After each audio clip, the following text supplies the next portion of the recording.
llamar reforma educativa a lo que ha ocurrido es, a mi juicio, una imprecisión muy grande, porque en realidad se trató de modificar los términos administrativos del ingreso, promoción y permanencia del personal académico y sus formas de evaluación.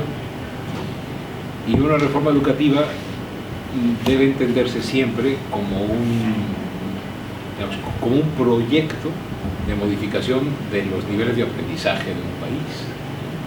Entonces, creo que todo esto empieza cuando toma posesión el gobierno de Peña Nieto y señalan dos cosas: no venimos a administrar, sino venimos a mover a México, ¿no? Y la primera reforma, después de la que fue conjunta con Calderón, que fue la laboral, que tiene que ver con esta, fue la educativa.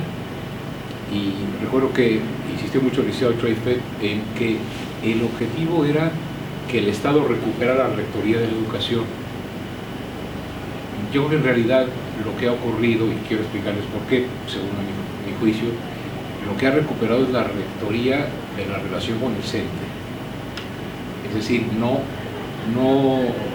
la reforma educativa no ha tocado para nada la estructura curricular, no ha tocado para nada la terrible desigualdad que tiene el país en materia educativa. Algunos datos. Cuando el INEGI llega a casa de cualquiera de nosotros y pregunta si podemos leer o escribir un recado y decimos que no, nos consideran analfabetas. Esos son 6 millones de mexicanos. 10 millones no terminaron primaria y 16 millones no terminaron secundaria. Entonces, alrededor de 32 millones de mexicanos de los 15 y 64 años están en lo que se puede llamar, sin duda, rezago educativo. Esto es una vergüenza, porque, digamos, los primeros, los analfabetas, tienen rostro de indígena y de pobre. Y luego ya, el hecho de que nosotros tengamos digamos, 32 millones de los 73 millones que tienen entre 15 y 64 años, significa que el 43% de los adultos mexicanos, si los tomamos a partir de los 15 años, México no les cumplió el derecho a la educación básica obligatoria.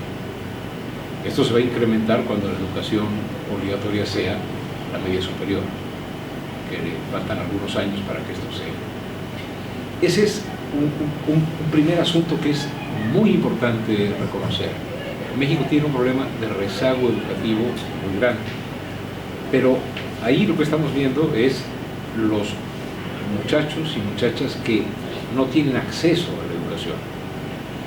Pero además, cuando se hace un examen a los poquitos que terminan tercero de prepa, es decir, que tienen ya 12 años de ir a la escuela, el 60% de ellos no sabe leer y escribir de manera suficiente. Entonces, si juntamos estos dos datos, falta de acceso, y luego que los que acceden no aprenden lo necesario, tenemos una paradoja que creo que es la que no ha atendido la reforma educativa. En el sistema educativo mexicano, si te vas de la escuela, si no entras a la escuela, si te vas de la escuela o si la escuela te va, es decir, si por ejemplo en el pueblo hay nada más hasta tercero de primaria y no hay después, o si no hay secundaria, etc., si no hay acceso a la educación superior, o aunque lo haya, aprender es un volado. Es decir, si el alfabetismo tiene rostro de mujer mayor de edad y viejo, digamos, de mayor edad quiero decir, no tan mayor de edad, pero después muchísimos de nuestros analfabetas son ancianos, casi todos indígenas, etc. El problema que tenemos es que los poquitos que llegan no aprenden, y esos que no aprenden en general son los más pobres de los que terminan la educación. Ese es un segundo dato muy duro. ¿Por qué? Porque si pocos llegan a terminar la prepa y aprender o no aprender es más o menos un 50%, es un volado. Pero la moneda está cargada por la desigualdad. Y luego un tercer dato que es, digamos, y son todas estas cifras oficiales. Cada año, dice el Instituto Nacional de Evaluación de la Educación, el INEE, 1 millón de personas entre los 6 y los 17 años dejan la escuela. Si dividimos eso entre los 200 días de un curso escolar, son 5.000 en promedio. Pero si a ese millón lo dividimos entre salones de 30 estudiantes cada salón, son 33.000 salones que el primer día de cursos están llenos y el último día del curso están vacíos y llenos de polvo. Y si a 33.000 salones les ponemos, digamos, estimemos que tienen 10 metros de largo y los ponemos en fila india, así en fila seguidita, son 333 kilómetros. Imaginemos que salimos de aquí, de Hermosillo, tomamos el autobús o el camión y a nuestro lado derecho, sin cesar, durante 333 kilómetros, hay salones que el primer día están llenos y el último día están vacíos. Es un poquito más que la distancia entre Hermosillo y Navojoa.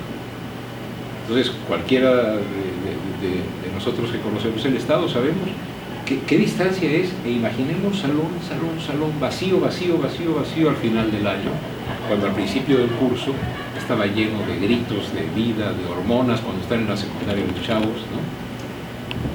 Si juntamos estos tres asuntos, acceso con dificultades para millones de personas, luego, si juntamos aprendizaje deficiente y además abandono de la escuela, llegamos a una conclusión que yo creo que es la que la reforma educativa nunca ha atendido y por eso no tiene razón en llamar a reforma educativa. Es decir, el principal productor de rezago educativo en México es el sistema educativo.